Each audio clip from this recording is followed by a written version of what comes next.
What do you think the single most important thing a person can do to get rich?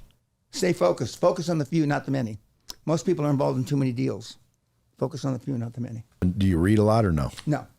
So you don't believe in that reading bullshit? No. I've read the Quran, the Bible. I've read maybe 7 or 8 books. They're all listed on my website.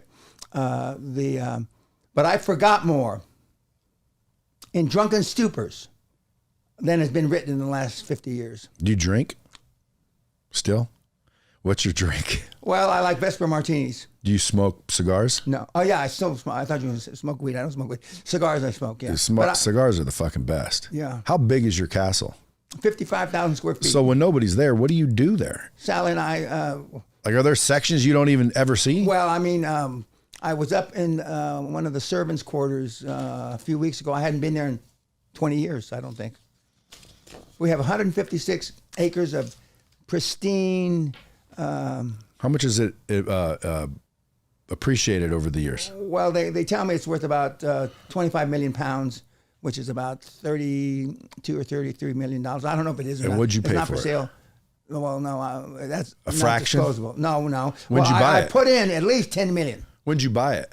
I bought it in 1984 on my birthday, my 39th birthday. So you'd think it'd fucking skyrocket. Yeah, well, it has. But I mean, the place was not a garbage tip, but I mean, it was in pretty poor shape. But then I built a 9-hole golf course. And now this is 20 years ago. Lloyd's of London, the big insurance company, said it was one of the most finely appointed estates in all of Britain. But it costs money. My gas bill, that's my gas, is $178 a day. My gas. My electric bill is about the same a day. So $350 a day to keep the place warm. And you said you made and lost 3 fortunes. Correct. The first one was $50 million. You lost it all? Yeah. Well, no, I kept 2 or 3 million. But I mean, when you go from 55 to 5, you lost it all. Yeah, and then you got the 300. Did you lose that? No, but yeah, when Saddam Hussein invaded, my shares, I own 60% of the company. Shares went down 85%. Tanked. Okay. And what was the third one? And then the third one was I was wildcatting with Bunker Hunt of the famous Hunt brothers that tried to corner the silver market back 30, 35 years ago. We drilled 5 $25 million dry holes and Bunker, and I kept waiting for the invoice to come, and then I got a call from one of their secretaries. Says, "Oh, Bunky says that, we didn't sign all the papers, so you don't owe the money." And I was flying around in Gulfstream when they first came out, because my buddies had Gulfstreams, and they always say, "Danny, we don't want you flying around in a midget jet, a mini jet, or an imitation jet. You gotta, when you get a jet, and I did, you gotta stand up like a man." And most of the Gulfstream we came in on yesterday, you can stand up in, but most of the jets you can't stand up in because they're built for people that have they're short on cash. They've got the shorts. But when I had 3 planes, I mean, you could buy a Saberliner for $5 or $6 million. You could buy a Citation. We used to call them Imajets because the planes flew faster than we did for a couple million. But now your buddy Grant has got a $50 or maybe $65 million. $650. Yeah, $650 that his funds bought. Yeah. Well, again, I got a story about old GC. Again, I don't ever take away from anybody that accomplished shit, but I can tell you that he's a ruthless motherfucker. Oh, I know that. Yeah. Anyway, we'll talk more another time. But listen, folks, if you guys ain't following Dan already, you can find him at danpeña.co.uk. You can find him on Instagram at Dan S. Peña, P-E-N-A, obviously. And you can find his YouTube channel at $1 Trillion Man. You're dropping content. I don't know if you are doing it intentionally, but you got a lot of fucking viral. It seems like you say something, it goes viral. Yeah. It's fucking good. Yeah. Now, I don't know. One of the guys that I've been on his podcast, he gets 4 or 5 million. Is hits the right word? Yeah. Okay. Now, I don't know how he gets paid. I know you get paid for that shit, somehow. Well, you can. Views. You can. Yeah. But I'm normally good for a lot of eyeballs I think it's the terminology. Why do you think everybody is so enamored by fucking somebody that's willing to just say it like it fucking is? Now, your Rolodex must be fucking ridiculous, but you don't consider any of them necessarily close buddies. Like, do you have a close network of buddies? I got 4 or 5 guys. That's it. Are they all fucking rich as shit? My wife made me bring my phone today. I don't carry the phone. And she reminds me what phone it is. It's for the U.S., and I have a UK and I have an Asian phone. No, I don't use my phone. I don't carry money. I don't carry credit cards. Why? You got people around you then. Correct. I don't do any of that. And for the, like you probably get emails on your phone. Yeah. The big guys don't do that because it's a waste of time. And you know fucking it is. You know what I do to clear out my inbox? Select all, delete, and I figure if it's important, they'll email back. But dude, it's like if you emailed me at 9 a.m. and I checked at, let's say, noon, because I got shit going on, you'll be on the 9th page because of some junk and all the bullshit that comes through. This morning I had 6 emails from 2 of my assistants. I don't get emails from people. I have 5 assistants. One of the things that I didn't mention, super successful people like Musk and Gates, their success, and mine too, is delegation. My life is split up into 5 parts. I have 5 women that have been with me between 13 and 22 years that manage my life. And I, what are the roles? Pardon? What are their roles? Well, one is social media. One is new deals. One is current boards. One is my charity pro bono shit. And one is miscellaneous. Why all female? Because the men aren't good multitaskers. Yeah. But the buddies, because I saw a video of you where you're basically saying, your problems, you're hanging around a bunch of fucking cunts. Yeah. And I'm not hanging around with those guys. But you should be able to eliminate people. And there's people out there that think, yeah, Dan, but goddamn, dude, this is my family and these are lifelong friends. If you can't cut loose to your family, then you're not going to be a super high performance person.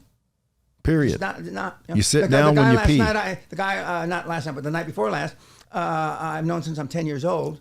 And if you're going to be in a foxhole, who do you want in that foxhole? Everybody wants me. Somebody you can trust. That will die.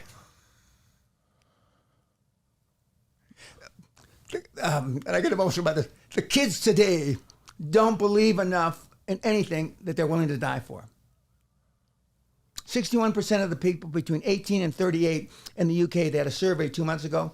If Putin invaded the UK, would you fight? 61% said no. Putin, they brought tanks down the fucking street in London. 61% said no. Of men that are there? 18 to 38, which supposedly is the prime fighting age. Crazy. And that, I call it pussification. Do you believe is designed by this secret elite? No, well, arguably, I know some of those that are supposedly secret elite, and they're not. They think I'm the secret elite. See, because now the people that are called influencers run the country, run the world. Run the world. You still think crypto's going to zero? Ultimately, it's never going to be the fourth major currency. And right now, this is the dead cat bounce. And I know guys. I have 3 crypto billionaires. They didn't buy crypto because of me, but 3 crypto billionaires. 2 guys from Romania and 1 guy from Lithuania. Well, I'll leave you then. One day, though, that shit'll fucking drop. Well, yeah.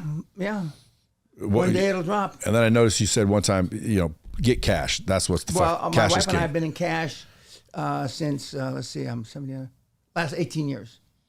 We're 100% cash, 3 currencies, 5 major banks. Fuck yeah, get cash. Why does Warren Buffett, why does Microsoft, why does Apple, and me, much lesser degree, why are we all sitting on hundreds of billions of cash? You know that thing I have about the tsunami? When that motherfucking 1,000-foot wave hits, it's going to reach Vegas. It's going to reach Vegas. Yeah. It's going to take out the buildings like you farted. Maybe you're a little sheltered out here. Yeah. You know, I didn't even know this place existed. Nice office building. We're nestled. Yes. Well, you're nestled. But one of my questions is, what do you think of these internet gurus? Because a lot of them are out there saying, hey, I'm going to show you how to get rich, and they're not even rich. Correct. But you go to these big auditoriums, you know, got 500, 600, 800 people in there. Nobody asks those questions. And if they do, the security comes and escorts them out. Yeah, or they don't know how to answer it. That's why I was asking, like, how'd you get your money originally? So you built a company, Great Western Resource. Yeah, and basically got $300 million to walk away from it. With $300 million, dude, especially when was this? What year? 92. January 7, 1992. So that's like fucking $700 million. Yeah. But what you don't understand, I've lost and made 3 fortunes. Okay? I've lost and made. I've made and lost. I said it the wrong way. I've made and lost 3 fortunes. That was the second fortune. The first fortune, I made about 50, 60 million. How'd you do that? I'm in the oil business. I was, I was in every facet of the oil business except retail gas stations. I was in drilling, exploration, construction pipeline, both in South America, the United States, and in the UK. So, I mean, how do you get into that, though? Like, I'm picturing Dan Peña getting in fights, getting in trouble, walking around, being a fucking hoodlum. Because this is, when I was doing a deal, we were buying crude oil from the tankers of the Onassis Group. Mr. Onassis had just passed away, and we're in a big meeting in New York, and this little guy walks in, and everybody hushes up, and I said, "Who's that?" And he says, "That's Konstantin Gratsos, the CEO of Onassis Shipping, a boyhood friend for 65 years of Mr. Onassis. He's the head of the company." So I went out of my way. I found where he ate lunch. I showed up there. I offered to buy him lunch, and he mentored me for 10 years. John Connolly, the guy that got shot with Kennedy. In the, what do you call it, was governor of Texas, former Secretary of Treasury, I believe.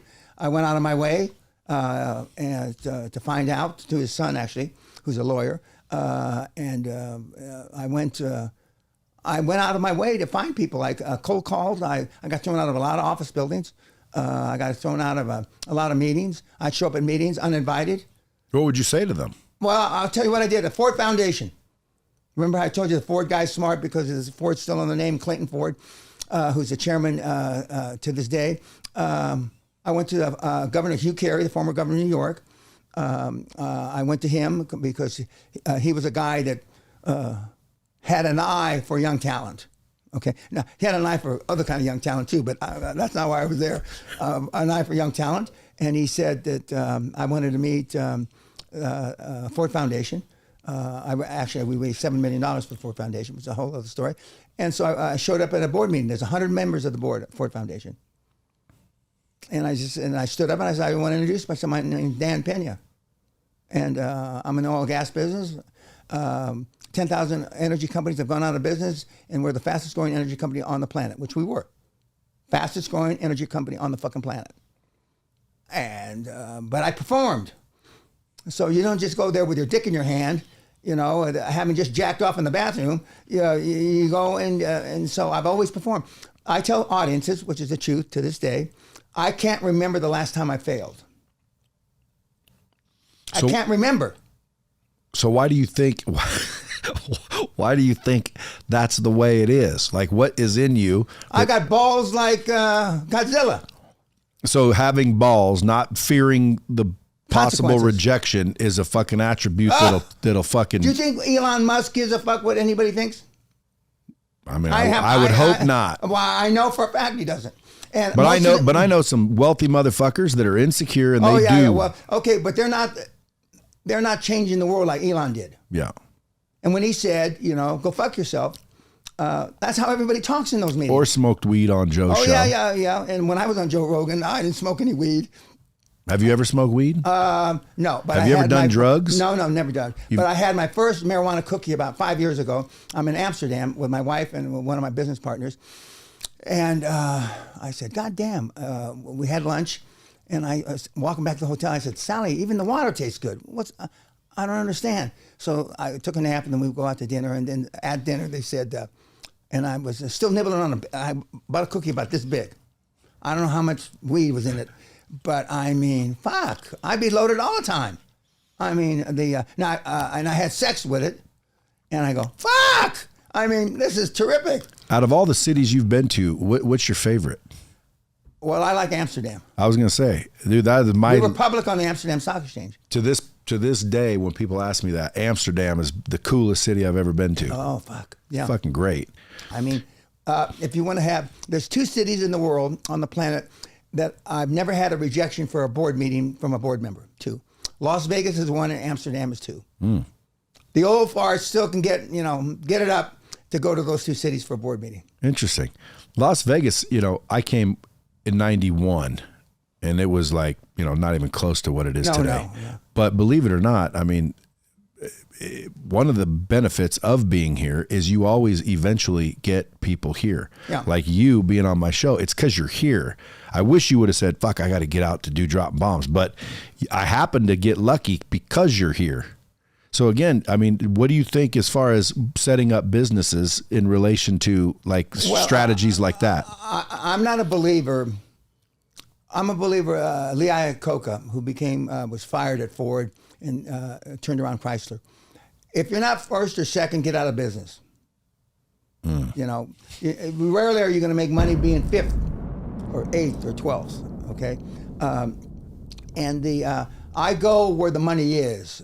I'm pretty pretentious and braggadocious, but I don't go and thinking I'm going to be able to start something that is going to, be a nuclear bomb. Now, the story, I'm seeing that, it keeps making me laugh. I was born on August the 10th, 1945. They dropped bombs on the 6th and the 9th in Japan. And it followed the movies like Godzilla, turned in from a little fucking whatever to the big monster, right? Atoms around the world were changed forever. I was born the day after the last bomb. There aren't any more of me. I am the Godzilla of finance. They call me the Darth Vader of finance. Because when I tell you it's going to get done, you don't have to lose one iota of sleep. Like I'm getting involved in politics now, and I told my county I'm going to bring £1 billion to Angus. $1 billion. That's $1.25 billion. And the competition says nothing. They can't get somebody to do a fucking small circus that costs $5,000. There's no competition. I'm going to win in a fucking landslide. And then I'm going to go this is the big parliament down in Westminster. I'm going to ride on a white Charger into Parliament until the sergeant of arms pull me down. And I'm going to do just like William Wallace said, freedom! Okay? And there are no rules against saying fuck, shit, or cunt in Parliament. The only word you can't use is liar. Why is that? Because in the 12th, 13th, 14th century, that's how they talked. Fuck, shit, cunt. But to call him a liar, that you're infringing on his manhood. Then you've got to fight a duel. I want to bring back dueling. I'm not a world-class shot anymore, but almost a world-class shot with a pistol. I'm not going to wrestle around and fence and all that. But, I mean, you duel with me, you're dead. You're not even joking. I'm serious. You would think, hey, let's make it legal again for two Correct. men to voluntarily duel to the death. And nobody's going to do it. Well, I mean, if it's legal, I bet you there'd be some that are willing. There's some that fancy especially themselves. If they're fucking quick shots. Well, because I always said, if I lived back in the fucking olden days, dude, I would have been out there practicing fucking. Oh, exactly. Now, because that's who ruled. My grandfather, on my mother's father, got kicked out of the mafia in Sicily. He came over about 1905, and he was part of the new revolution for Mexico to become a free country. He hooked up with Pancho Villa. He was a killer, though. Okay. My dad's father was a pistolero in America. He was a deputy sheriff, got gunned down in a gunfight in Demi, New Mexico. My dad was a CIA hitman. It's in my blood. What's your mom? Pardon? What's your mom? My mom came into the United States on May 16, 1924, as an illegal alien. She swam across the Houston River And so she was an illegal alien. So she's Mexican too? Yep, 100%. Well, you don't look Mexican. No. I'm called a güero. That means a light-skinned, blue-eyed. My mother only asked one thing when I was born. What color are his eyes? And although there are dark Mexicans that have blue eyes, and the doctor who spoke Spanish, his name is Kruger, German guy, he says in Spanish, no, he's a güero. He's light-skinned, blue-eyed. And well, not only that, your height is not is not normal. No. Usually Mexicans are shorter. Yeah. I was in fucking Cancun or Cabo or some shit, and I needed shoes. I went in and tried to find a size 12, and everybody freaked out like that was fucking monster foot. Yeah, it is. They didn't have any, and I'm then they associate the big feet with big dick. But that's just a normal size shoe. Well, no. I'm not. I'm 10. 10 Well, and a half, that's probably the Mexican in you. Yeah. But what are you, 6 foot, 6'1"? 6'1". So I haven't shrunk. But do you think growing up there was a lot of racism you had to contend with? Well, everybody was Mexican in my neighborhood. I mean, we had one Jewish family, all Mexicans, and do you speak Spanish? Not well, un poquito. But I was the only light-skinned Mexican in my school. Light-skinned Mexican. How about your family? How is it having you as a dad? Are you strict?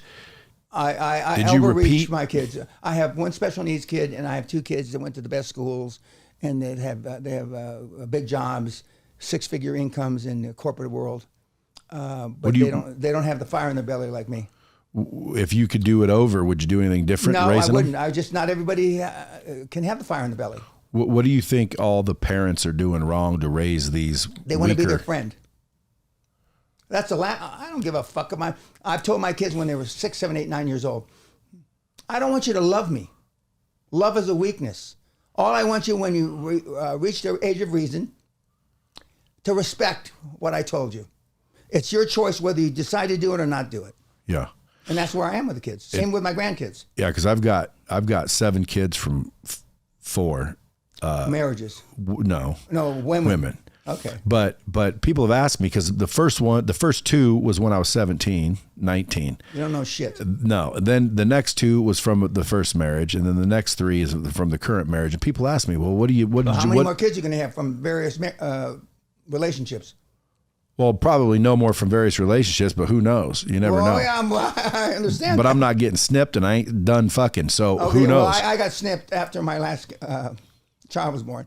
So I've been snipped a long, long time. Well, it's funny because people ask me, what would you do over? And I said I would not be their friend because again, in the very beginning, I made the mistake. I wanted to be their friend. I wanted to be liked. You're a pleaser. Thankfully, they turned out okay, all of them, knock on wood. But my point is I recognized exactly what you just said is, fuck, dude, I shouldn't have been such a buddy and a pleaser. I should have been a fucking parent. And so now I'm a little bit more of a parent, but still a little bit of a pleaser because, man, when you love your kids, you want them to be happy. Well, yeah, but when you get older, I'm old enough to be your father. Yep. I mean, you realize what makes them happy doesn't necessarily make them a responsible adult. That's a bomb. And my kids are responsible adults. Our daughter, who's 37, has had her eggs frozen. Is that the right way to say it? She says, "There's no men." There's just no men. And then the other part that she doesn't say out loud to me. I mean, when I try to compare these guys to Dad, I mean, it's awful. Are you one that when you die, are you leaving them all your money, or are you saying go fuck yourself? In fact, Sal and I spent the last 2.5 years setting up foundations and trusts, etc. And the very little money is going to go to the kids. Little relative to how much you have, or little period? Well, $1 million is a little to what I have each. That's about it for them. Now, why is that? Because if they were mature, like I was at 38, 39, and 41, Sally and I could leave it all to them. But they're not. They're just not. I mean, they're just... So who do you blame? Is that your fault? Oh, yeah, absolutely. So I'm not shirking the responsibility. So what would you change? What would you go back and... What I would have changed is that Sally has been their friend. She's the protector. Correct. And she's very protective of our daughter. I'm going to let my wife listen to this. Yeah, it's funny because, again, you know, you love them and you want them to have everything, but at the end of the day, you know, that's not necessarily the best. I want them to have everything that they earn. When our daughter turned 16, we lived in, one time, the highest per capita income of any incorporated city in America. We lived there. Everybody was super rich. And so when Kelly turned 16, I said, you can have any car you want. Now she picked Honda, responsible Honda, okay. The girl across the street got a Learjet, and she turned 16. Okay, and you know we got this, we got a McLaren, but Kelly was more responsible when she was 16, 17, 18 than she is, you know, at 37 now. But kids, they lack leadership, and leadership starts in the home. Your kids don't do what you tell them to do; they do what they see you do. So I went 26 years without a day off. 26 years. One guy in London who's a lawyer went 25 years. And the richest girl in China went 26 years without a day off. So there's like a little club, 4 or 5 of us, without ever taking a day off. When my dad retired from the LAPD, he had 735 days leave that he hadn't taken in his 28-year career as a cop. Is that because you guys enjoy what you do, or is it because you just fucking No, knew? I enjoy the results. I enjoy, and when you make yourself accountable, nobody can make yourself more accountable than you. Yeah, but if it's easy for you, it's different. Well, I mean, what people say is easy for me. It's you know, I got interviewed on Forbes magazine a couple of years ago, and they asked me, "What is the key to your success?" And I say the countless 100 to 120 hour work weeks that I've done over, at that time, 47 years. Just incessant. Yeah. But if it's easy, you see what I'm saying? Because like it's like a fat, broke, ugly dude that says he doesn't cheat. Like, well, big deal. For you, it's easy because you don't get no opportunities. Yeah. But, you know, good-looking rich motherfucker doesn't cheat. That means more. Well, one of the biggest problems we have are guys that are 18, 19, 20, 23 that have $100 million all of a sudden. They think they got better looking. And they didn't get better looking. You know, they might have got more attractive. Well, no, they got more attractive because they, you know, they're flying around in their jets, and sperm does float at 40,000 feet, and in their race cars and whatever. I mean, and the girls, you know, they used to call them chick magnets. I don't know, something like that. Girls still like money. Period. And that's a fact. Yeah. I've seen some fucking goofy bastards with money pull some dime pieces. Yeah. And it's 100% because they have money. Correct. One of the guys that's on my board, not just 5-6 years ago, Miss Alabama or some bullshit. I'm not demeaning her title, but she's a 10 out of 10. He's a -3. Okay, and if you lined up 1 million people, you would never think that this guy could marry, but you know, Miss Alabama or whatever she is. But if she loves him, I'm the Pope. You know, there's just no fucking way. You know, unless he's got a 2-foot dick or something I don't know about. I mean, even then, even then, you got to still wake up and look at him. You know, there used to be a thing when I was growing up, Coyote Ugly, that you wake up and she's got her head on your arm and you want to eat your arm off to get out of the room, get out of the motel, and get away from her. Yeah, you know, I'm sure there's some equivalent. Hey, so when you're on stages, because we've seen viral clips of you, that global warming where the girl stood up and you're like, sit down, cunt. Yeah. Like fucking. Number one, like, how do you not worry about how that might affect? Well, I mean, it does. You know, in politics, I say, don't shoot the messenger until you've heard the message. I say some awful things on YouTube and on Twitter. But slander's not slander if it's true.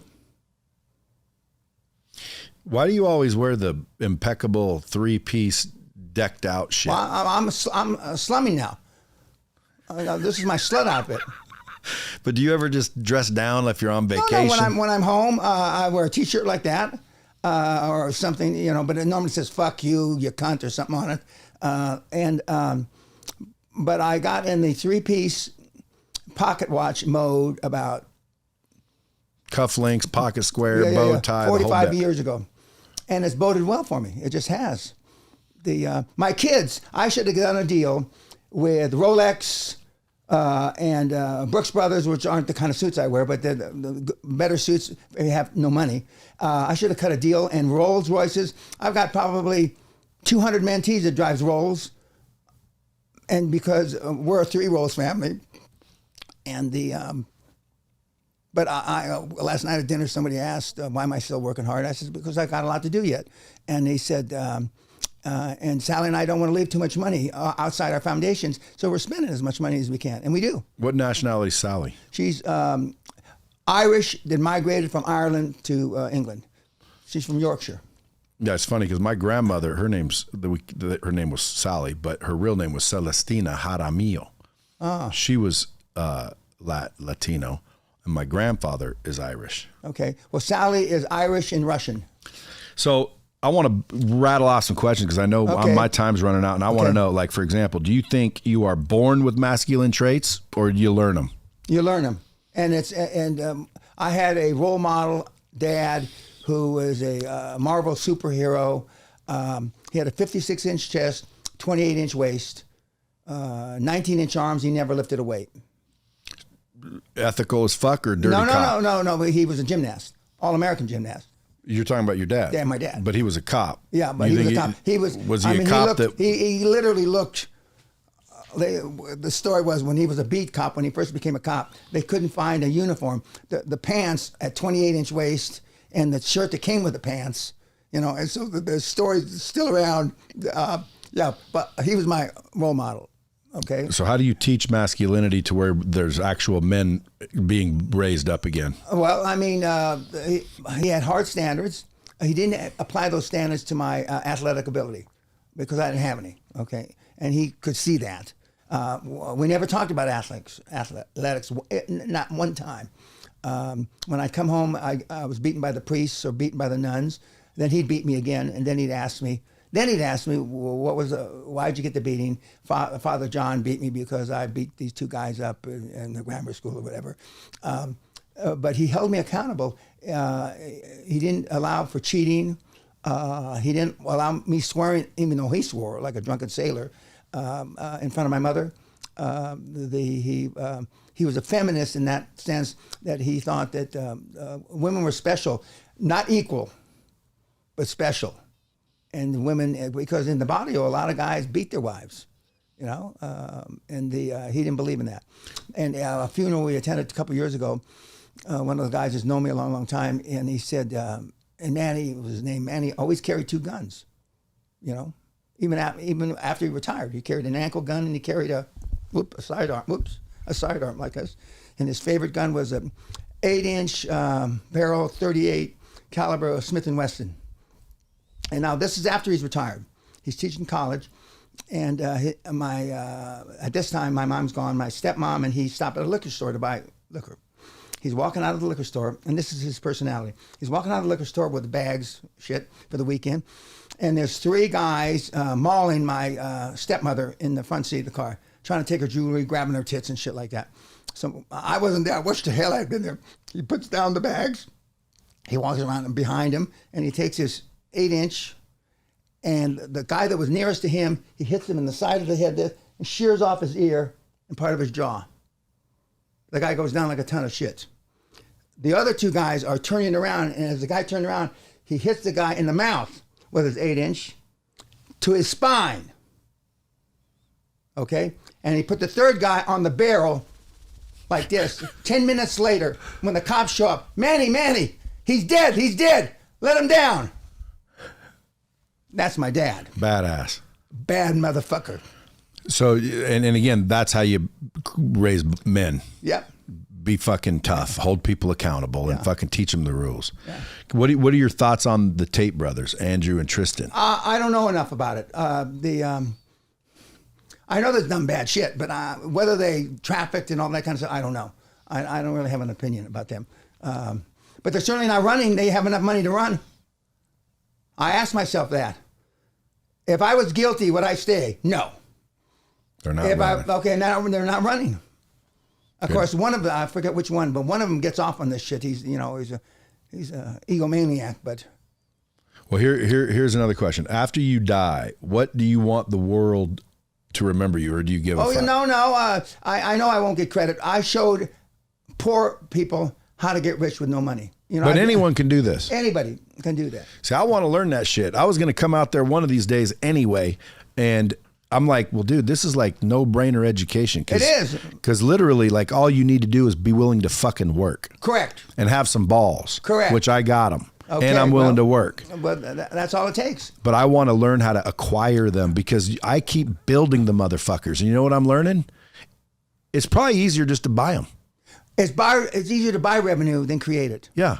I'm fucking building them from scratch every time like a dumbass. You like to work harder, No, I don't. I don't.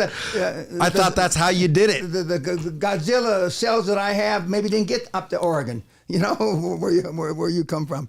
But it's much easier to buy revenue. And plus the banks, you bring a business that's got $2 million in revenue. Okay. It may have cost him $40 million to build the $2 million.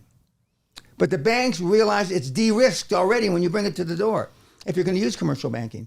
But now the commercial bank debt, even though interest rates about doubled in the last 2-3 years, so now the deals have to be better. But I mean, it's free cash flow has to cover debt service at least 1.5 times. But why would an owner sell it if it does that? Because he's tired. He's just tired. He's tired. How many do you think are out there in the United States that are just waiting? Oh, I can tell you there's over 31 million. That are fucking waiting to be plucked. 31 million. That are all good fucking deals. Not all good, but 31 million went out. 31 million. Do you have teams out looking all the time? I mean, I'm the chairman of 23 companies. And they have teams, like the team that I had dinner with last night, that's based here in Vegas. And some of the older guys on the board, not as old as me. Fuck. I mean, it's easy. And every time there's a war, it gets easier. We've got guys that are selling their business because they don't want to go fight in fucking Ukraine. Dude, I want to get to one of those, man. And if I were listening to this, you can find it. You just Google Dan Peña QLA, dude. You'll see how you find and book and do it. But I'd hurry up because, again, he ain't doing it very much longer. Correct. And the question was, when you pass, you want the world to remember that you showed a bunch I showed poor people how to get rich. When I go to my high school reunion in a few days, I was voted least likely to succeed at my high school class. I was voted. The least likely. Least likely. And they want me to say a few words to my class, and but they're lazy. You call yourself the $50 billion man, but what would 20-year-old, and I know it's the $1 trillion man now, but what would the 20-year-old Dan Peña call you if he met you today? A loudmouth, arrogant 80-year-old. That's what he would have said? Yeah. Oh, I've been called worse. Excuse me. If you can slap any current CEO across the face to knock its sense into him, which one would it be and why? Okay, I'm not current with the current guys. One of the guys I admire a lot is Jamie Dimon of JP Morgan. He's one of the best CEOs to come down the pike in the financial. I'm not saying ever, but one of the best, Jamie. I don't know him. Before him, a generation and a half before him, Cy Lewis, the founder of Bear Stearns, where I used to be. But those guys are the guys, I don't know about Jamie, but Cy Lewis is the kind of guy that slapped me when I was a kid. But most of the 20-year-olds, getting back to 20-year-old analogy, are going to the wrong data banks, the wrong information to figure out what to do. You have a passion, whatever that passion is. Who are the top 3 people that ever lived in that field, okay? Are any of them still alive? Let's just say, for this example, yes, one of them. I would do everything humanly possible and move mountains to get in front of that person because brilliance rubs off, but so does stupidity. Poorness rubs off, as does richness.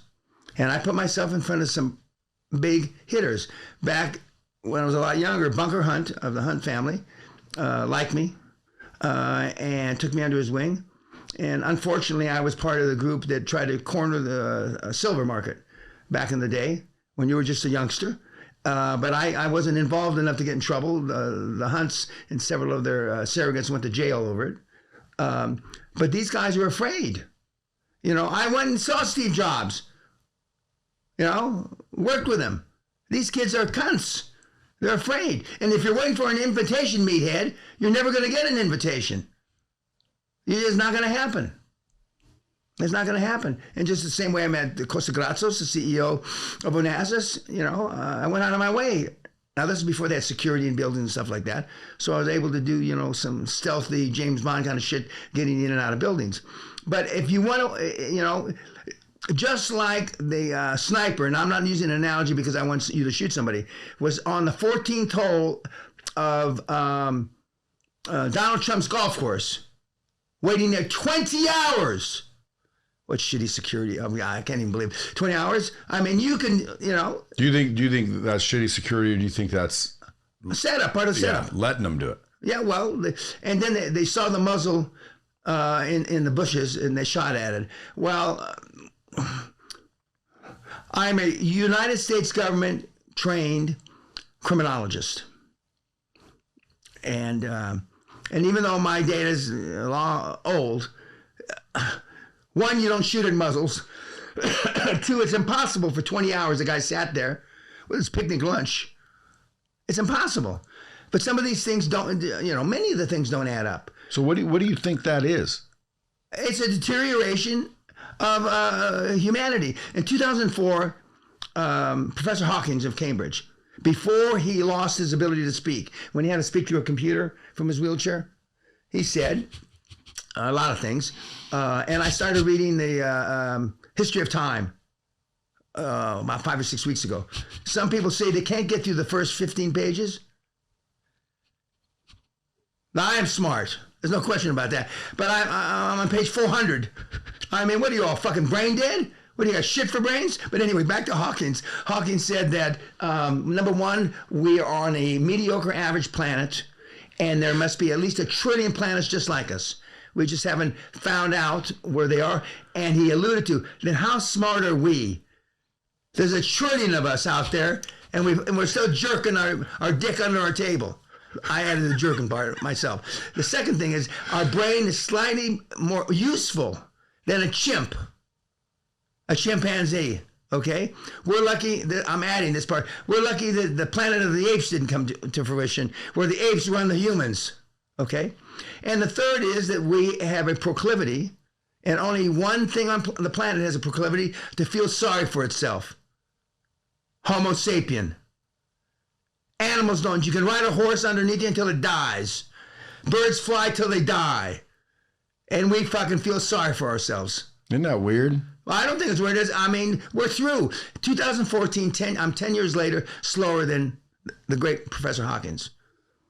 I had these revelations, and then somebody said, well, somebody said this kind of like you saying it, it's without the bad words, about 10 years ago. And so and I came to it. I mean, we're through. Homo sapien hit its apex 10, 20 years ago. You believe that? With all my heart. What if someone changes something? Well, if I was 16 inches taller and had some athletic ability, I might have played professional basketball. Maybe prove me wrong. So far, not the case. But I mean, I believe I've been getting in troubles since I'm 2-3 years old. 2-3 years. I mean, I've done things I'm not proud of, and I don't want I don't want your audience to think. But one of the saddest days of my life was the day my 2 sons got arrested, incarcerated in the same cell block in county jail in Los Angeles that I was put in 25, 30 years before. Broke my heart. And it's not easy to break my heart. And I took a picture of my heart not too long ago just to show people I had one. My 2 boys went same fucking jail. Well, again, I would think, like, if you weren't sitting here telling me different, I'd go, well, fucking Dan, he'd say that's good for him. Well, it should have been good, but it wasn't. and as all my children and my cousins, Dan makes sense. It's like you say, Dan, you've never seen a business plan fail on paper. Okay? I've never. I've been looking at business plans for 50 plus years. Okay, but it's implementation and execution of those business plans that makes the difference between success and failure. And I took what I had. I keep forgetting to drop those, or we wouldn't be able to hear you the whole time. Okay, and I've been able to have, my dad said, I said it earlier, my dad said, Danny, it's not what they tell you or say about you, it's how you interpret. And so then my mom would say what they really meant to say was this, that, and the other thing, because right now we're giving money to the high school that I try to burn down, and the principal who's there now said we didn't know how to treat gifted children then. I levitated. My head almost hit the ceiling. From a dunce cap to gifted, now you tell me I was fucking gifted? I was gifted. I still am. I'm a smart motherfucker. I've almost got 100% recall on everything I've ever read or touched. Every conversation. But I wore a dunce cap for 6-7 years. They used to put me in a closet where I shit my pants. Literally? Literally. And they keep me in the closet, the shit rolling down my leg, and then my mother or my aunt, God forbid, don't call Dad. He showed up in a red and blue and white, no, white and black police car because they said it's an emergency for your son. So he thought something was wrong, and he got there, and I'm standing in the closet, and I remember walking out of the schoolhouse, and sitting in the back seat with shit rolling down my pants. How old were you? 8, 9. I shortly thereafter tried to kill the teacher. I was in the principal's office twice a day before noon, 3 days a week. In that same school, Doris Place, which is celebrating its 100th anniversary next year. And I give money, and they've got a big marquee outside. Thank you, Mr. Peña. And we do all kinds of shit. And the principals cry when I go there. Why would you want to help us after what we did to you? Because I'm on a rocket ship to motherfucking heaven. That's why. It's part of the story. If you changed any of it, what do you... No, I wouldn't change that. I like to have been athletic. Athletic. I suffer from something called peripheral neuropathy, where the nerve endings, and anyway, I couldn't catch a ball. And I was big to fill up a hole in football, but that was about it. I couldn't catch a ball, and I wish, and my dad was an all-state, all-American athlete in high school. He never mentioned to me when he'd be waiting for me at the end of the game that I didn't get in. You know, after the football games on Friday, you go out and fuck around with your buddies, right? My dad's standing there at the door as I came out from taking a shower. Once in a while. Do you want something to eat? No, Dad, let's go home.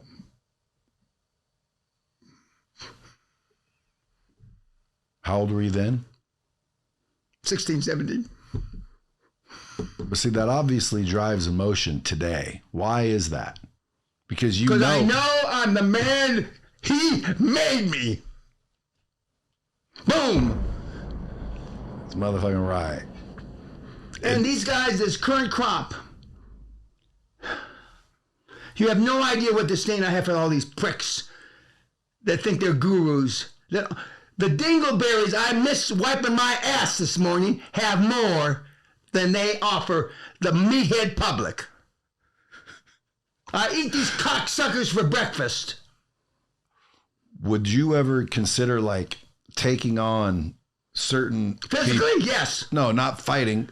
Taking them on as you're the mentor to them, besides the castle people. There's 3 or 4 guys, and the deal we cut 15, 20, 25 years ago, one of the biggest guys in the business today, I trained. He came anonymously to the seminar. I trained 2 of the oligarchs of Putin. I trained the former president of fucking Hungary. I trained the former president of the Czech Republic. Now, if this were CNN and I had fact checkers, would well, you'd have to filter through their the not anonymous name. What do you call it when it's not your name? Aliases. Alias, yes. But we had the mistress of the former president of Hungary come to the seminar, a lady lawyer. God, a good-looking girl. Believe me, she stops clocks. And why are you here? And she tells it in front of everybody. Oh, he mentored, blah, blah, blah. And then I realized who she was. Yeah, I've... But a lot of the billionaires are ashamed that they took advice from me because I'm outrageous. But my deal was back in the day that, you know, I can use your name when you're dead. That was the deal, and it still is a deal. Does any podcaster make any fucking money? A few. I mean, no. That's Joe Rogan. Girls. Well, Joe, God bless him, he was nice to me. But there's some out there, yeah, for sure. You know, but, you know, most of them don't make shit. Most of them don't do shit. I agree with that. Well, they get a lot of them talk about added value, which mystifies me. I'm not sure what that means. But if they're getting paid for added value, that's why they don't make any money, because they're not adding any value. Yeah, well, again, I mean, there's some that like they get listeners, but like they're not monetizing. They don't know how. They can't get ads.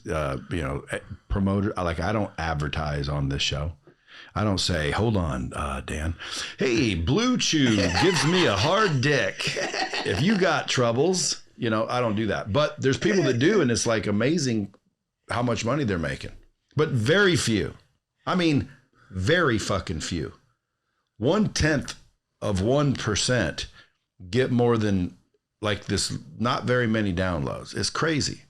Like that's why 5 years ago when I started this, or maybe 6 now, people were coming in and out of here, and I'm like, well, fuck, I just better get some microphones, pick their brain while they're here, and drop the podcast, which we did. The first one is like dropping bombs. Like, let me see if that's available. And the fucking droppingbombs.com was available. I'm like, dude, this must be a sign. So I just kept it going.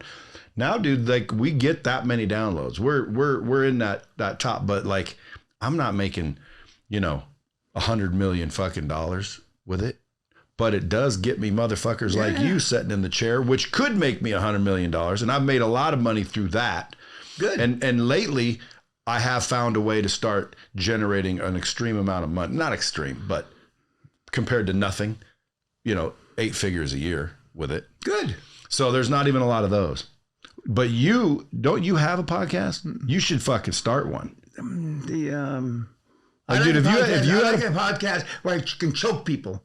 Yeah, but if you had a podcast and you did the whole fucking time, whether it was a rant or not, and consistently dropped it, dude, you'd probably fucking have Joe Rogan numbers eventually. Wouldn't be overnight, but it'd be quick. No, because people know who you are, and dude, they fucking share this shit. Like this episode will be shared. Like I'll get fucking tons of views. Putting them on YouTube's not the podcast. Like I'll get a bunch of views on YouTube, but like the actual podcast is audio. So it'll get shared. Blah, blah, blah. Next thing you know, fucking Dan Peña. A lot of people, who's that? A lot of people, oh, he's got a fucking podcast now? And they subscribe in a heartbeat because they want that truth. And also, dude, like, where do you get your information? Maybe you can start sharing some of it. Well, I'd subscribe for that reason. A billionaire mentee of mine, about 4 or 5 years ago, I'd say stuff about International Monetary Fund, World Bank, OPEC, blah, blah. And he said, hey, Dan, can you send that shit to me? And so we did, and we have. And I don't know how many billions he's made. Now, why do I know that there's a pipeline being built between Peru and Bolivia? Because I get that shit, okay? And did I apply for the contracts? No. Can you apply for contracts? Yes. 15% of all big business in the world, except for communist countries, and there's only 2 or 3 communist countries left, has to do a small business set aside for meatheads, regular people. And that 15% is trillions of dollars. Okay? I have mentees, that's all they do. Is follow the breadcrumbs of the big boys. And now they're billionaires. Okay? And in some cases I can use their name. In most cases they're embarrassed.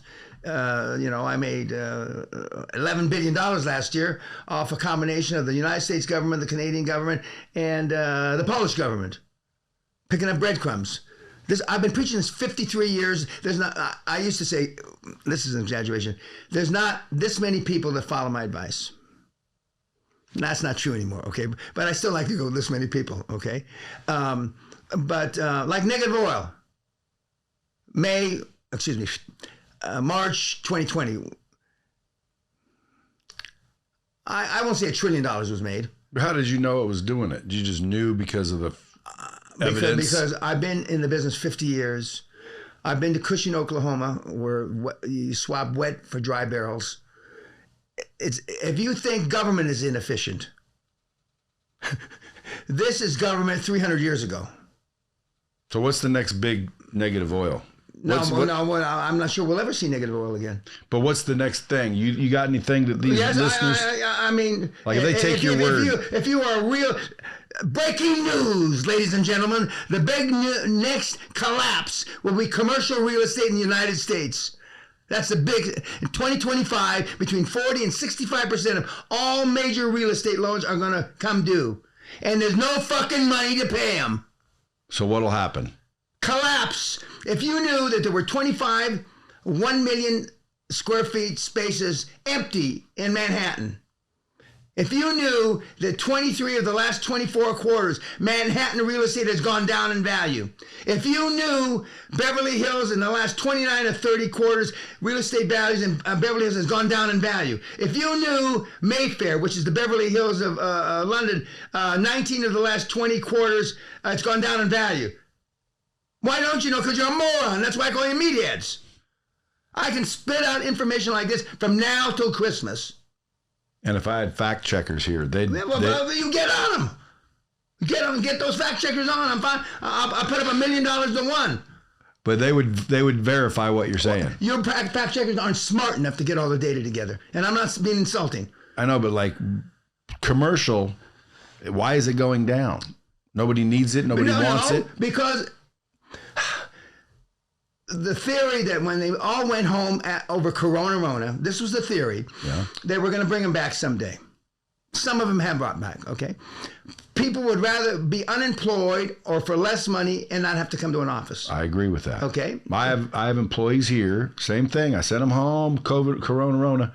And then I said, okay, everybody come back. And half of them said, is there any way we can just stay here? And then I thought, damn, dude, less Voss water drank for me, because they're all drinking my Voss and printing paper, and it's expenses when you have more people in an office. So I'm like, yeah, go ahead and stay home. They prefer it. Costs me less. Productivity's the same. I think productivity's even better at home in some situations. That's not my experience. Productivity in some situations. Like if I have an editor, they'll edit more quietly at home than they will here. Because here people are walking up. Hey, Dan, can you tell me about, and then you're like trying to help. And hey, Johnny, like when you're at home, dark room, you're fucking taka.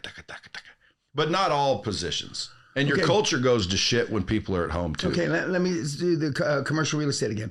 First of all those loans that I've alluded to so far have one thing in common. They're non-recourse loans. So when Elon Musk said a year ago, almost today, I am not paying my 1.7 billion rental charges and lease charges ever again. That's what he said. Just like when he said on Good Morning America, they're trying to fuck me, so advertisers on Twitter, he says, go fuck yourself. He said this. Now, one bank has called his office. When are you going to start making the 1.7 billion payments? And one of the reasons, other than they don't want it for everybody to know, because once the dominoes start falling, the next thing it's going to be is, I don't know if this, let's say you own this building, okay? Building like this. First, the buildings in the casinos mostly don't have mortgages, but okay, let's take Manhattan, okay? They do have mortgages, and they're empty. And then they thought they were going to turn all these empty offices into condos. Well, that went over like a turd in a punch bowl. And the overriding bigger reason is the Saudis aren't putting money into commercial real estate in America anymore because they're building up their own economies, Dubai, Doha, et cetera, et cetera. They're taking over golf. They're going to take over basketball. Eventually, they'll take over football. Not Saudi, but the Middle Eastern money. They've got money. If the world knew the real reserves of Aramco, which is the oil company that's Saudi Arabia, oil would go to $5 a barrel. Because there's so much of it. They've maybe got so a nickel. Much. There's 1,000 guys that know that. But they have a different agenda than being CEO of ExxonMobil. You know? I mean, people are stupid. They deserve to get fucking poor. And I've made 56 fucking billionaires. We'll make 57. 57, oh, excuse me. And millions, you know, we've created, well, we stopped counting, a couple million millionaires. Look at the kid that took down the Silicon Valley Bank. That moron with a... Friedman? Yeah. Okay. He's not the sweat of my balls. I'm 1,000 times smarter than he is. But he sold the Dream Team. Only one person on his board, Dream Team, knew he could spell bank.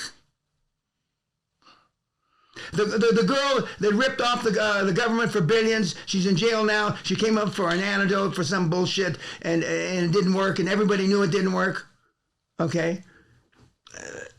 I'm not suggesting they commit fraud, but these guys don't dream big enough. That's why they're going to be still someday in Armageddon. They're going to be living in mobile home parks if they're not taken over from crackheads.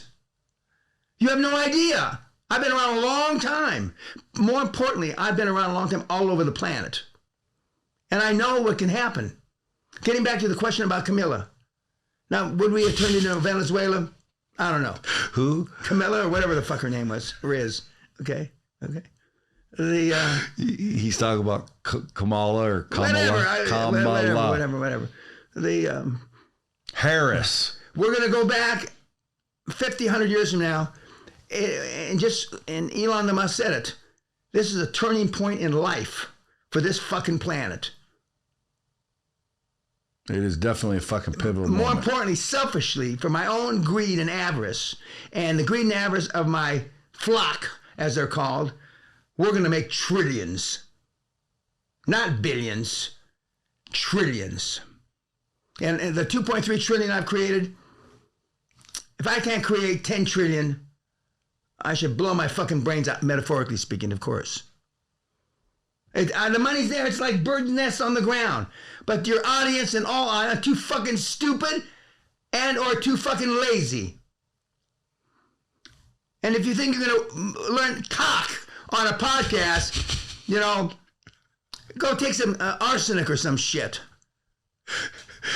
I would agree that you're not going to learn cock, but you can be exposed to some cock on a podcast, which would then cause you to be more interested in the subject, barring cock. No, not interested. I mean, you have to have compassion. Look at people ask me. I get tired of these fucking emails. How do I have so much energy? Because I'm not a cunt, for starters. I mean, there's 4 or 5 panels that I've been invited to the last 2 or 3 years. And whenever we get down within 6, 8, 10 weeks of the panel, and the other panelists start doing the research at who's on the panel, and or the universities, the panel's canceled. Why?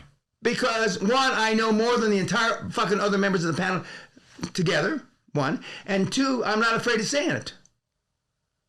The last panel I was on was maybe 30 years ago. It was in San Diego, sponsored by the University of San Diego, and it was about marketing. And because I created from nothing a bunch of money, and they said that, well, that's a definite. I got an award from the National Marketing Association as Marketer of the Year. I couldn't believe it. I thought it was a joke. I mean, marketing is nothing. I'm more people that can't teach and people that can't do anything market. Marketing's a hand job. It's nothing. And it's the most overlooked. And as soon as the revenue stop or we go into a recession, people cut back the marketing budget wrongfully. Okay. And so I said, they're going down. I'm drinking a Heineken beer on the panel. Disdain for and CNBC was there. And then they got down to me and he says, what's the biggest marketing mistake you've ever made, Mr. Peña? And I stood up and I put my hand over my head like this with the Heineken. Coming to this motherfucking panel is the biggest marketing mistake I've ever made. The audience went batshit crazy. And I walked off. And they arrested a guy there, a famous guy at the time, the police were after. You know, one of the reasons a lot of these podsters are now marketers, podsters are the new time marketers because they can't leave the country because they'll get arrested by Interpol. What is a podster? Podcaster giver like yourself. Who can't leave the country? I can leave the country. No, but some of the podsters can't leave the country because they've done bad shit, stolen money. Do you go on like podsters outside of the U.S. a lot? Are you on podcasts a lot? No. I've been on maybe 6 or 7, 3 in Poland, a couple in Germany, a couple in the Netherlands, 2 or 3 in. And if they're in Europe, they have to come to the castle. You probably get invited a million times. Yeah, I get invited a lot. Why do you don't do a million of them? Why don't you do more? The last year, I've cut back because I thought I'd be in Parliament. Now we got time. Kat tells me on an email a couple of days ago, Mr. Peña, I know Mrs. Peña wants you to go here, there, travel here. Like I'm seeing the Eagles while I'm here. In the Sphere? I don't know where the fuck. Well, you better hope it's the Sphere. Okay, and the next night we're seeing Adele. Adele something? Yeah, Adele. Okay. I never heard of these people. I never heard of the fucking Eagles. You never heard of the Eagles? No, but somebody played a song for me last night. Then I know who they are, but the name I couldn't connect. Okay, and so she said, Kat says, we can line you up 5 a week, or 10 a week, or 15 a week. Podcasts. Easy. Yeah. Everybody would fucking love to have you on the podcast. Yeah. Okay, my question is, the other podsters, and they sell shit product, right? And they're going to have a Valentine's Day sale. Or whatever the time frame they pick. Half price. So February 14th is Valentine's Day, I believe. So February 13th is half price. What makes it full price on Valentine's Day? What changed? Nothing. Rolls-Royce never has sales. Never. I'm a 3 Rolls-Royce guy right now, okay? I am a new Rolls-Royce guy. Congratulations. Thank you. Congratulations. I got the Ghost. Just a little 4-door. Oh yeah, you got Ghost. the pretend rolls. That's all right. No. It's a starter rolls. Is there such a thing? It might be a starter. I have the Phantom. The Phantom's not drivable. I wanted to drive it. I don't drive. You're being driven. Yes, correct. Yeah. And then I have the 4x4 one, whatever it's called. And then my wife has Cullinan. And then my wife has a convertible. That's probably a Wraith or a Dawn. Dawn. And by the way, the Ghost is a 4-door non-convertible Dawn, because a Dawn is a convertible Wraith. That's and a Wraith is a 2-door Ghost. Okay. But I got the black badge. What does that mean? It means like black badge is the fucking one that has everything. Yeah. There's some that don't really have. Grant Cardone interviewed me in his baby roles, his pretend roles, many years ago. And he also did the interview of his show. And he's cut that off now. He took it off the air because I said something. I wasn't being detrimental. I said some things that should be obvious. And so he's now a billionaire. The model he does is based on my input. And dude, it's working, whatever the fuck that is. Absolutely. I don't think Grant says anything bad about me. I don't say anything bad about it. His marketing is pretty. There's 4 or 5 guys that marketing shit's okay. It's not great. I mean, there's anybody selling marketing shit. If it was so great, they'd be doing 100% themselves. Yeah, and I haven't seen any of that in a long That's time. like sports bettors that want you to pay them for picks. Correct. They wouldn't be telling you shit. Hey, thank you. Okay. If their sports picks were the best. Yeah, but so now I'm gonna have more seminars next year. I don't know when they're gonna be, but I enjoy the seminars. But what I really enjoy, my world's record is from the time you leave and I'm beating you, and you leave the state with your tail between your legs, till you doing a deal 26 days. That's the world's record. The longest is 13 years. Took 13 years for them to get their head out. Yeah. Correct. Okay. The world's record for the second deal after the first deal is 7 days. It's not the same guy that did it in 26. It's another guy. But 7 days, excuse me. The average used to be 2,000 cold calls away from a millionaire. If you follow the model, you're a short millionaire after the first deal to your equities roughly you're going to retain 2/3, and you're giving away a third. Now it's 1,400 cold calls away. New data, Zoom calls, yada, yada, yada, yada. So you're 1,400 cold calls away. But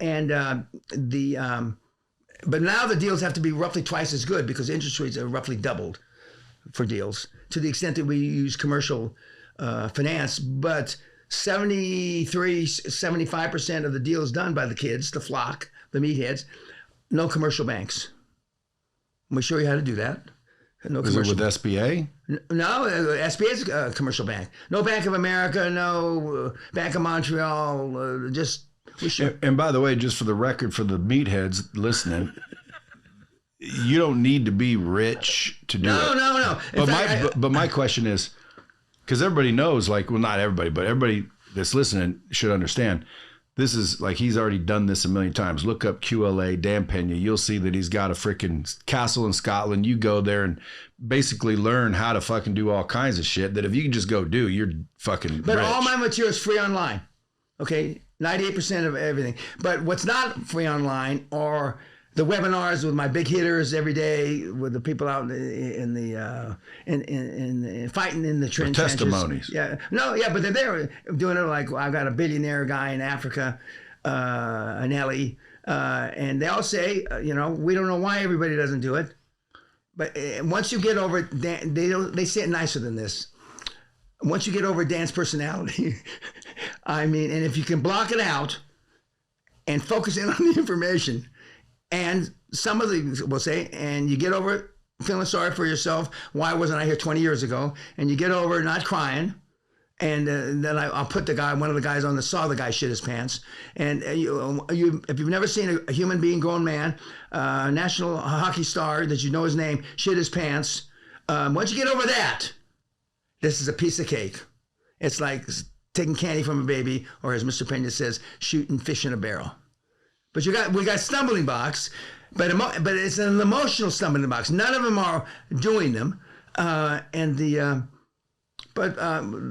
you don't have to be rich. You don't have to be anybody special. You can fucking literally come from just like you are on this podfuck. And my question to you is, well, what about if you're the opposite of that, like me? Like, in other words, what if you got some fucking money and you're not a fucking meathead? How much faster could I? There are degrees of meathead, Brad. I know, but how much faster could a guy with means and resources? If you've got money, then if your goal isn't to be a billionaire, then don't come. If you've got some money, if your immediate short-term goal isn't to be a billionaire, don't come. Because I'm just assuming from being not that bad of a meathead, what you're teaching is how to go like fucking hustle and do business and find deals that are like everywhere, you dumb fucks. They are everywhere. But if you have money, it's got to be easier. It is. Because now instead of trying to talk you into doing something, I fucking write you a big fat check. Last resort is your own money. Last resort is your own money. Last resort. So you don't want to use your own money, even if you have it. No. Even though you're tempted. I just got an email from one of my kids that he put, I don't know, 85 grand to close a deal. I was pissed.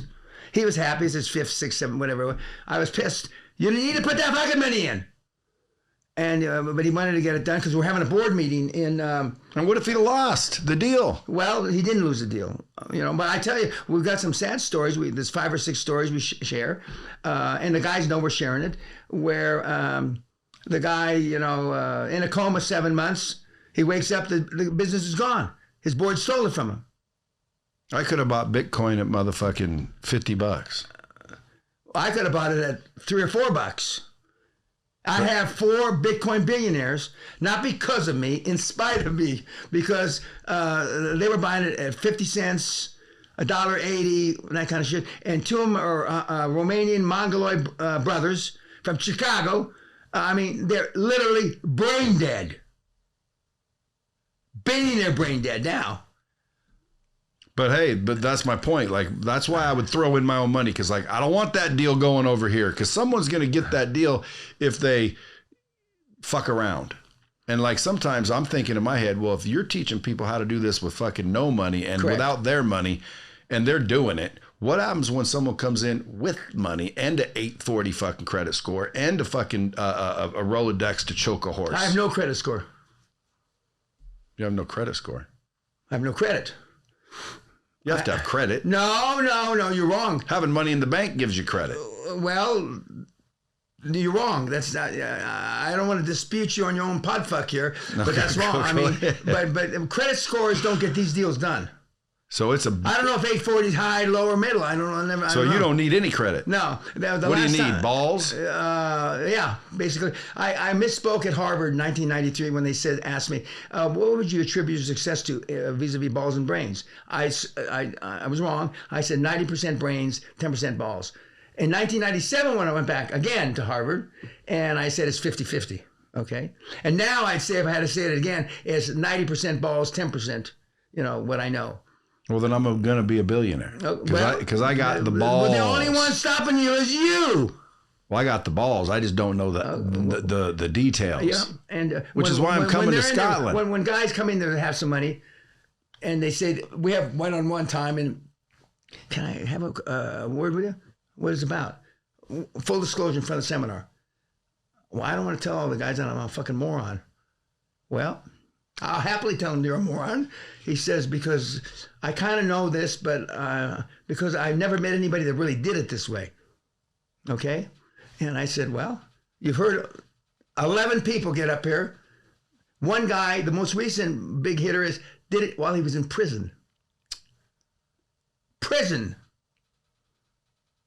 So it's fucking not hard to do. No. I've got double murderers that have done it. In any country? Except now, we used to do business in Moscow and Ukraine. We don't do it there anymore.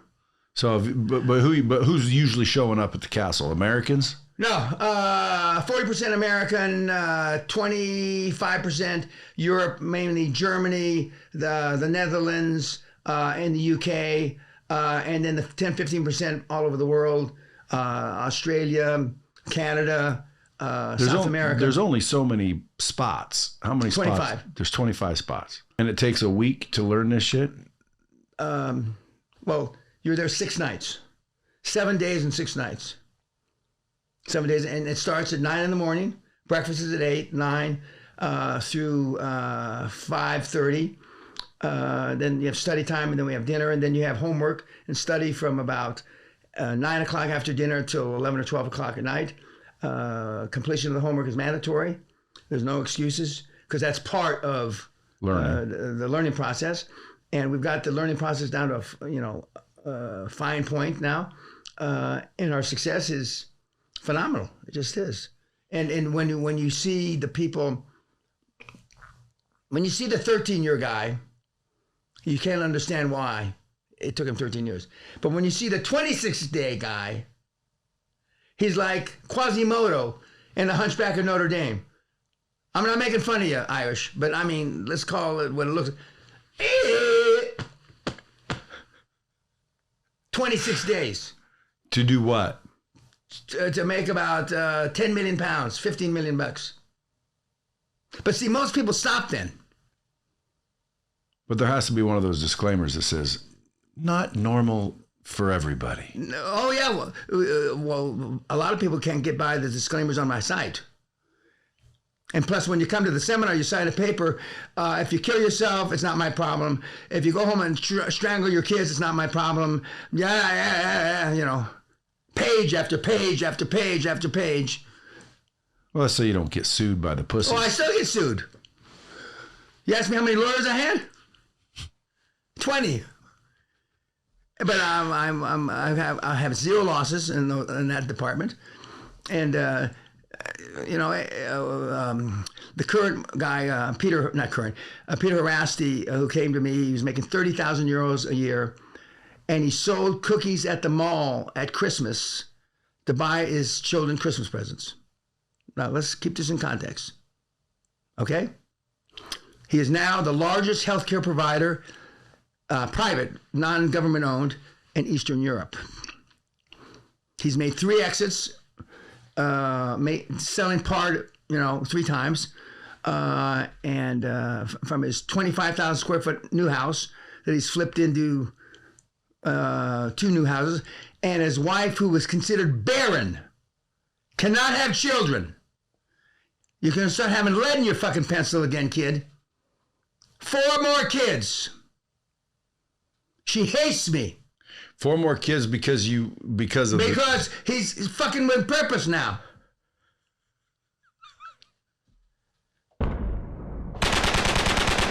If you want, hey, sweetheart, if you want your old man to fuck with purpose again and start not shooting blanks, send him. I mean, we've got a bunch of stories like that. Now, in the old days, in the 90s, a husband and wife would come and a girl would get pregnant, hadn't been pregnant 25 years. They all said it was me. Okay? That I slipped her out of your bed, and which is all horseshit, but it sounds like a story, horror story. You start walking like a man. Can you bring your wife with you? Yeah.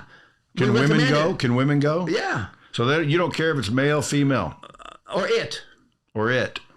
Just come learn. Keep your mouth shut. If you're an it, you got to keep your hands to yourself. Do you teach everything they need to know? So I show up on a fucking one day, 6 days later, I'm leaving, and No, you're leaving with 32 gigs. Is that a lot of gigs? Yeah. Okay. You get a thumb drive. But I'm leaving with all the fucking shit I need to be at least a multi-millionaire. Fuck a billionaire. In your case, maybe. Multi-millionaire. Well, unless you're just all full of shit and only partially full of shit, a billionaire. Folks, you guys want to have a fucking chance at life? Go to Scotland. Do they need to pack a lunch? No, we feed them. We do all that. And then I just Is there any free time? No free time. And then I found out about a year and a half ago, and I was really pissed off. I'm just getting ready, and one of my assistants is running around looking for one of the goodie bags that they get. You know, like when you're playing a golf tournament. I said, "What is that fucking bag? Get them a toothbrush." We give them all kind of shit, shampoo. You mean that? And then I didn't find out till last year we do their laundry. What the fuck? But you got to come with a suit. You got to wear a suit. There's no alternatives with suit. And please go to Walmart and get 2 suits. Where's all the rules? Well, you get a stack. No, I'm exaggerating now. I'm a Trump exaggeration. You get the rules, and it's all electronic. But before I buy, because again, if I bought and then you said I had to wear a suit, I'd be like, God damn it.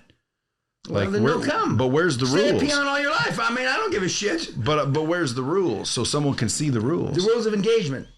Yeah, you get them before. Now, I don't know that for a fact. But I mean, I know there are rules. Do you have a website? Yeah. So danpeña.co.uk, and you scroll down. No, I don't know. You scroll up, down, sideways. Anyway, you go to seminars. And then it shows. You can book it or reach someone. No. You have to book it in person on the phone. You're going to talk to somebody. We have no call center, no customer service, none of that shit. And it says it's not for everybody. And it says it's probably not for you.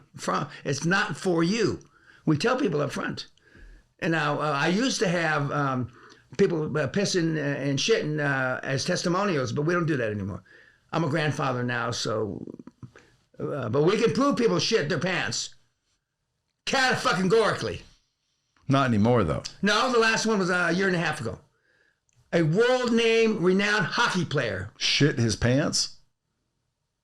What for? Because I got it on him. See, you... Yeah, but how do you shit your pants? That's losing control of your bowels. It can't be a mental thing. You can't scream at someone and cause them to squirt shit out of their butt. We'll see.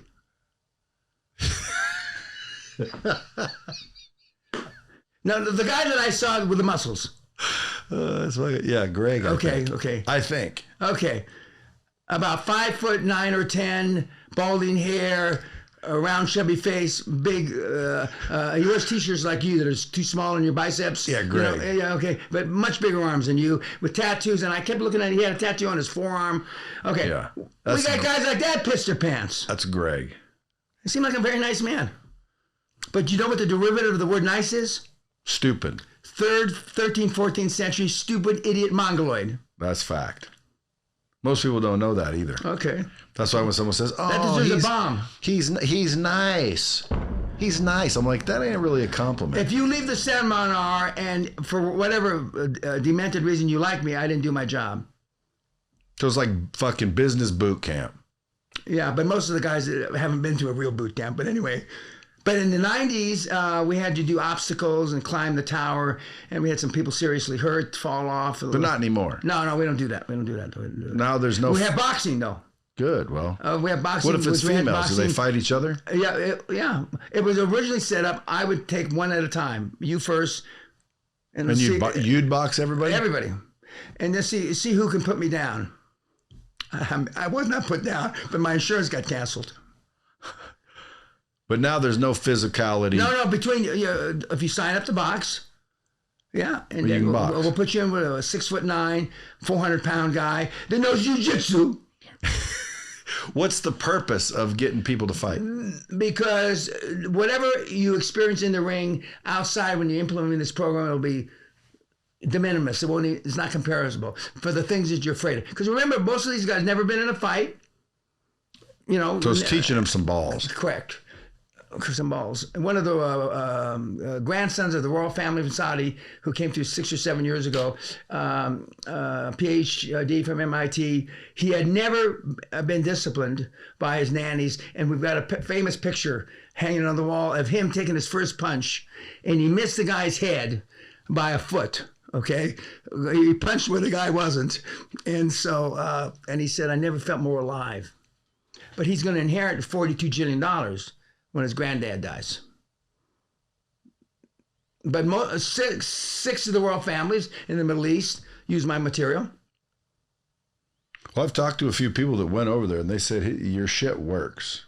I didn't know if they didn't talk about it much. Is there some hush yes, there order? Is. They just said his shit works. It's obvious you pretend to take care of yourself, but I try to. But still, the alternative is bullshit. The alternative is being all feeble and fucked up and don't want to be feeble. I'd rather be dead than feeble. My wife and I have been rich. One of the speeches we make the first night, and my wife is sitting in a chair over here. My wife and I have been rich and we've been poor. Arguably, just recently, I've given in to her, happy wife, happy life, that she was poorer than I growing up. But there's no fucking way we're going to be poor again. And I can easily put a bullet in her head or a cyanide pill in her head and a bullet for good measure and do the same to me. But there's no fucking way because there's no comparison. And we had a Indian doctor 6, 8, 10 months ago. After the first night, actually the second night, she says, "Is this the way you're going to treat us all week?" I hadn't even done anything outrageous yet. I said, "Yes, ma'am." He says, "Well, I'm going to leave." I says, "Don't let the door hit you in your flabby ass on the way out." She got up and left. No refunds. Does any of those result in a lawsuit? Occasionally. Good luck suing someone in Scotland. Well, good luck. I mean, after she signed her nipples away to me.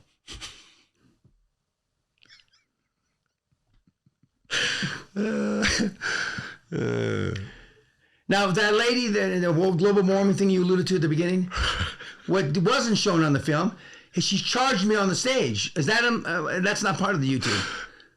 She charged me, and she was coming up this bank to where I was sitting next to Brian Rose, and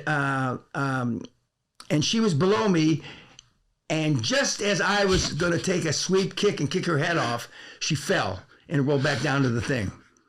And so I'm glad that didn't happen. You would have kicked her? Yep. Because she had something in her hand. She had something in her hand, like, I didn't know if it was a gun or a knife. I was 74 years old. I was threatened by a psychopath. Oh my God! See, every time, because I've already been greedy with your time. Every time, I got a million other questions. I'm gonna say last question, just because I don't want to be a dick, and I know you've given me plenty of time. What is the one thing that anybody listening to this should do the second this ends? Turn on my website. All the information's free.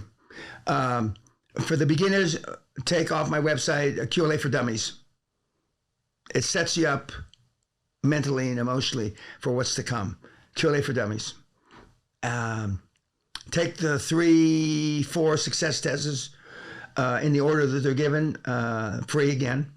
And it will give you a 95% probability of where you are aligned in life today. It's really 99%. I can't say 99 because the lawyers say 95. It's actually over 99. Where you are, Brad, today, in comparison to the cosmos, okay? And, but then, save up your pennies, mortgage your house, sell your children, and come to the seminar. But you don't have to do that. We have guys that come to the seminar that have made a lot of money, but it's not common knowledge. But to date, that I know of, nobody is a billionaire that hasn't come, that I laid hands on like Jesus. We don't know any. And I'm sure that if there was one, he would have flapped his fucking mouth by now. There isn't any. There isn't any. And because as the French would say, that's that je ne sais quoi, that special shit. Because I don't give up on you unless you give up on yourself. And never. You can't find anybody that says that Peña gave up on me. And we have had some sad motherfuckers come through there. We had a burqa bitch, devout Muslim, 8-9 years ago. I just got a letter from her. I read it to the the group, and she says, everything you said, Mr. Peña, came true. I'll leave off the rapes, the beatings, trying to do this in a Muslim country as a Muslim woman. I told him, nothing's impossible, ma'am. Nothing. But this is as close to impossible as I can think. 8.5 years later, 4 years of therapy, she writes me this long letter that I read to the class. And everybody's crying. And why did you help her, Dan? Why did you help her? I should have shot, metaphorically speaking, I should have put a bullet in her fucking head. That's what she needed. And she says, no, you're right. It's not possible. So now she's moved to Canada, where the whole country's a cunt. And she's de-burkered herself. Not wearing the shit. Yeah, and now she's winning. And I always knew she was a good-looking bitch. I mean, I always knew. I could see through that shit through her eyes, Do you get cancer? And it's easier for women, this program. It is easier. Because people are soft. People are soft. Now, when I get up against a woman in business at a senior level, I know this cunt didn't get there by accident. I know she can snip my balls off like she brushed her teeth. I know that because I've been there. But the average guy, the average pod fucker like yourself, probably be nice to her. And all they need is a little edge, and then you're dead. I'm not a pod fucker, right? Like this is only a hobby. Okay. I own businesses. Well, just not the right kind, apparently. I hear tell about that. And I know that you've helped a couple people that I know who they are. And okay, that was your mistake. That's I don't call it help, but whenever I assist somebody, is part of the deal is contingent on their death. In other words, they have to succeed, or they're going to be being homeless. Like, in other words, fucking do everything you can. Well, it's got to be. No, it's as Churchill said, it's not doing your best, it's doing what's necessary. Everything you can. Exactly. Yeah. And Churchill was a ruthless bastard too. But Saint Teresa, she should have been in the mafia. Ruthless. She took no prisoners. You have books? I've only written one book, yeah. What is it? Your First 100 Million. And it's for free, online, and it was updated in 2019. You know how you say you read a page, and actually I read this, and I hold this against Kat for the rest of my life, because it took me a long time to read through those fucking pages. And then I'd say, editor's note or author's note, this is what's happened since this was written, blah, blah, blah, blah. It's the best bang for the buck. We've issued about 1,400,000 of the books digitally. And we still have a few hard copies. But I stopped selling hard copies when they went up for sale for $10,000 on Amazon. A book that I allegedly signed, which I didn't sign. I didn't sign those books.